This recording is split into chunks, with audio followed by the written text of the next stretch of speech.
Olá, sou Pedro José. Eu sou Lígia Miranda.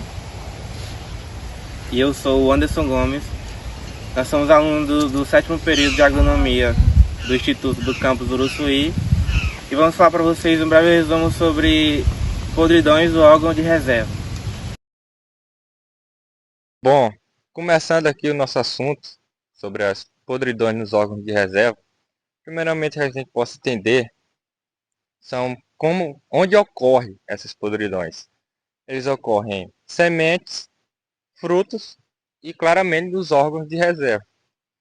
E eles podem ser classificados de duas formas. Eles podem ser mole ou aquosa, que ocorre ali nos bulbos, nos tubérculos, que são aqueles beterraba, batata, pimentão, cenoura. São os mais comuns que a gente vê ali na comercialização desses produtos ali, hortifruti, em comércio. E podem ser secos ou duros, que é ali que ocorre nas sementes, que a gente vê muito em campo, como a diplódia do milho, que é a doença fúngica. E também os agentes causais.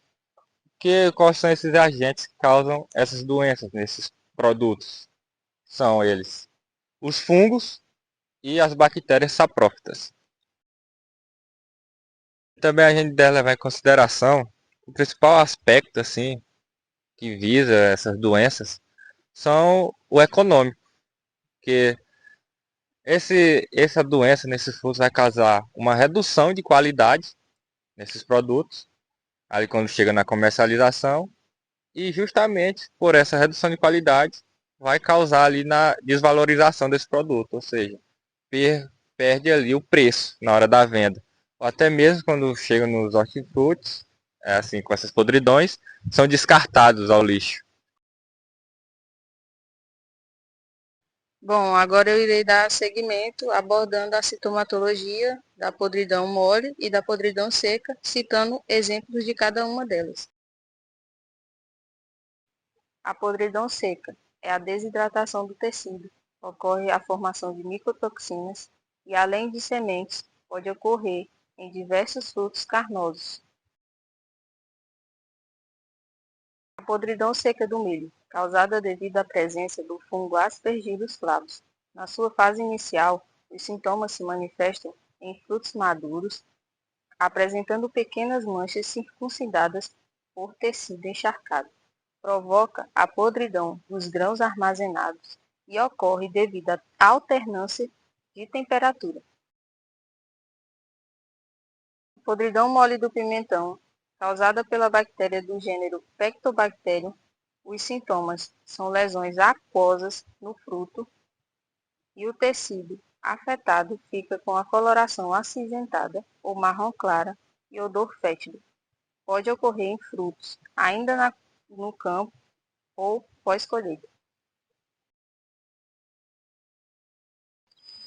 Bom, dando continuidade ao nosso assunto, falar um pouco agora sobre a etiologia desses patógenos que atacam primeiramente as sementes, que a maioria deles predominam, são os deuteromicitos, que os principais são espécies do gênero Aspergillus, Alternaria, Fusarium e Diplodia.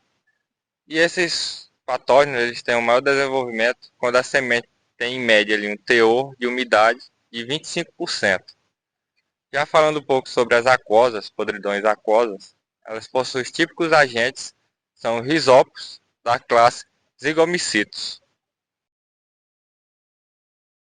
Agora, se tratando sobre os agentes bacterianos, vou falar um pouco sobre a maioria, né, que pertence ao gênero Erwinia, que se destaca, que dentro desse gênero se destaca Erwinia carotovora, que elas são bactérias que no solo são saprófitas e que elas se desenvolvem ali, tem o desenvolvimento, a temperatura entre 25 a 30 graus Celsius e claramente a alta umidade. Bom, então dando continuidade, eu vou falar sobre os métodos de controle e prevenção, que devem ser utilizados antes mesmo do plantio, ou seja, escolher uma área que tenha um solo com uma boa drenagem, evitar áreas que já tem ali uma alta infestação de micro-organismos causadores da doença. E no plantio deve se atentar ao espaçamento adequado da cultura que vai ser utilizada, né? É um método de controle utilizar o espaçamento adequado. E também, no caso das frutas, evitar o contato da fruta com o solo, para que não ocorra a infestação dos micro-organismos que estão no solo, que vão para a fruta.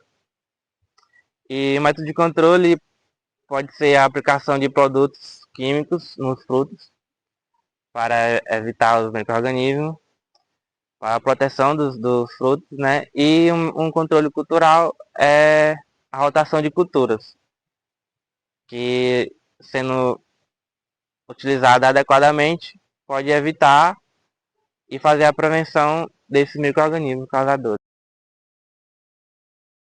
Sobre métodos de controle na colheita, deve-se evitar o ferimento dos frutos, que aí, com os ferimentos vai ser ali uma porta de entrada, né, para os micro-organismos.